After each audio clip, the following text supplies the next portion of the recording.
Hello బాబు ఇంట్లో లేకపోయేసరికి నేనే గిన్నెలు తోమేసి తుడిచాను. మామూలుగా నడవలేను కదా, వాకర్ పట్టుకుని అట్లానే చేశాను. ఆయాసంగా పడుకున్నాను కాసేపు. లేచి ఇప్పుడే టీ తాగి అన్నం అయితే వండేసాను. తర్వాత కర్రీ పాయింట్ నుంచి కూరలు పచ్చడిను పప్పు ఏదో తీసుకొస్తాం మమ్మీ, నువ్వు స్ట్రెయిన్ అవ్వకని చెప్పి వెళ్ళాడు. సరే వాడు వచ్చారు, కొంచెం ఆకలిస్తే ఏం చేస్తానంటే అన్నంలో కొంచెం ఉప్పు కారం నూనె వేసుకొని కొంచెం తిన్నాను లైట్గా. పొద్దునుంచి వాళ్ళు అన్నం వండలేదు, ఏం తినలేదు. బన్స్ ఉంటే పొద్దున ఉప్మా చేసుకుని కొంచెం తిన్నాను. సో అది సంగతి.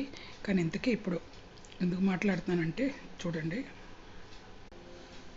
రైస్ వాటర్ ఇప్పుడు ఉప్పు కారం నూనె వేసుకుని తిన్నాను కదా, ఆ చేతిని రైస్ వాటర్లో కడిగేస్తే ఇలాగా జిడ్డు కూడా పోతుంది. చూసా, ఇది ఒక ఉపయోగం, ఎంత ఈజీయో. బాయ్.